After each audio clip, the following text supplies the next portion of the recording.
Greetings. So this is a series of videos that I'm going to be doing with the Essential Elements Book 1. The last video I did, I believe I went through lines 1 through 11.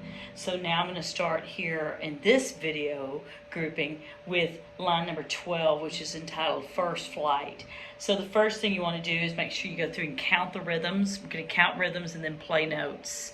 All right. Now, today I'm going to play these on flute, but if you're a band student using this method book, or if you're using this method book in my private lesson studio, you're playing the same notes, basically the same rhythms, regardless of your instrument. So with 12, the note names may be something different, but the rhythms are not. And then when you play it, if we were in a group setting, everything would sound unison. So not to confuse you saxophone players out there, you clarinet players out there, but you know, that's just the way it is. All right, so we're going to count First Flight, then play First Flight.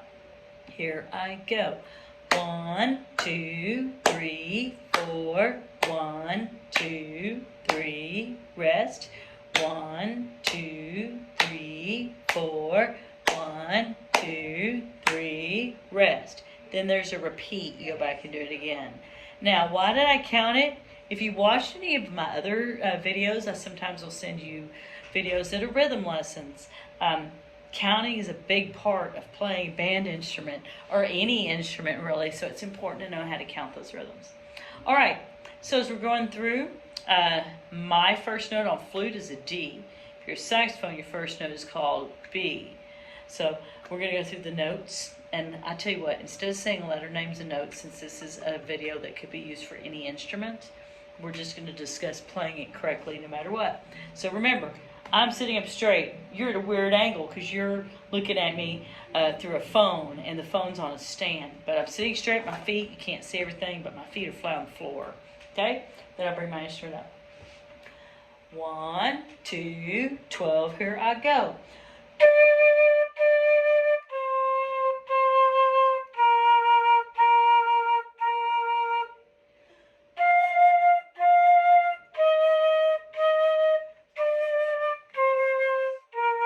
Repeat.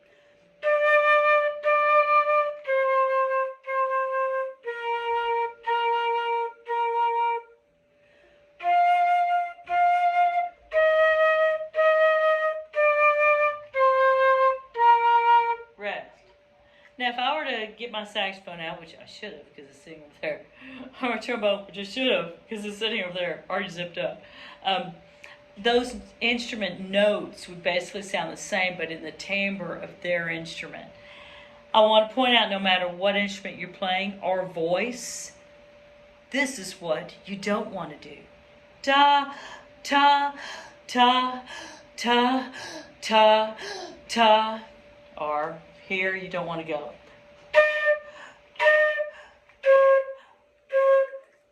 First of all, I'm old, but no matter, even if I wasn't old, that's exhausting. So you want to make sure you're using one stream of air until you run out of air, and then take your breath. How do I separate the notes? I separate the notes not with my air, but with what's called articulation or tonguing. These are one note quarter notes.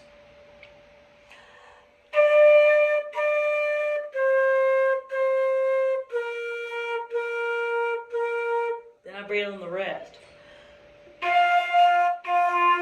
You know, whatever, if that wasn't the best setup, because I'm talking while I'm trying to play. But at any rate, you're not going and trying to reset in between each one. That's just a recipe for failure, as I would say. All right, 13 is called the Essential Elements Quiz. Counting, here we go. 1, 2, 3, 4. 1, 2, 3, rest. 1, 2, 3, 4. 1, 2, 3, rest. Repeat. 1, 2, 3, 4. 1, 2, 3, rest. 1, 2, 3, 4. 1, 2, 3, rest. All right, here we go playing. First note for trombones, B flat. Saxophone's a G. Flute is B flat. trumpet is a C. Down, up, ready, breathe.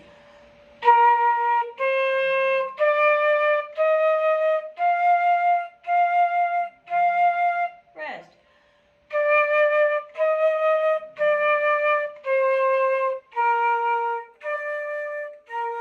Repeat.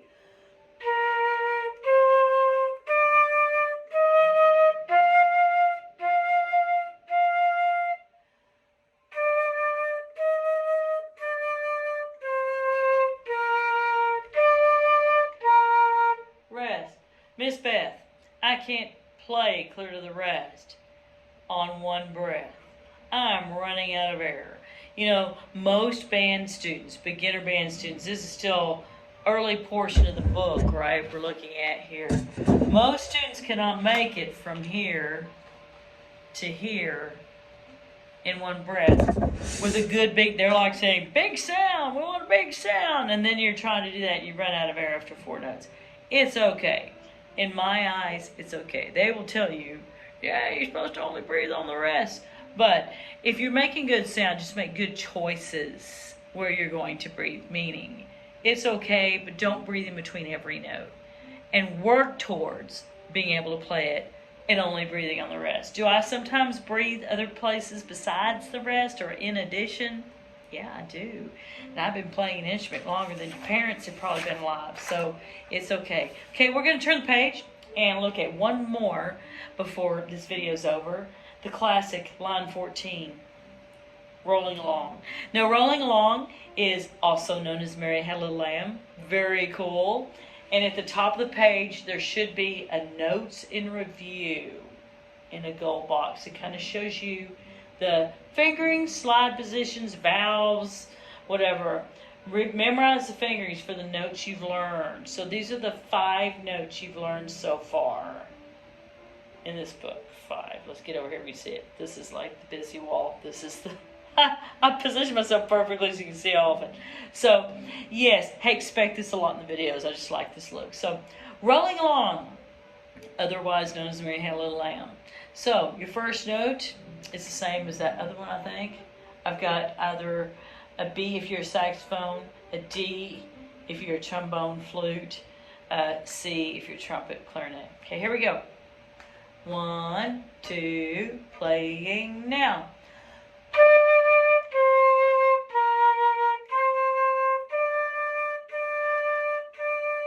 Rest.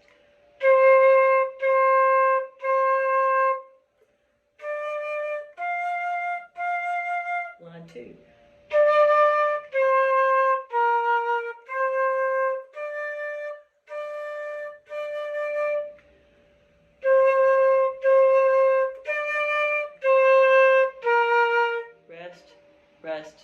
Rest. I planned that. Did you notice? So on line 2, I purposely took an extra breath. Did it take away from how I played it?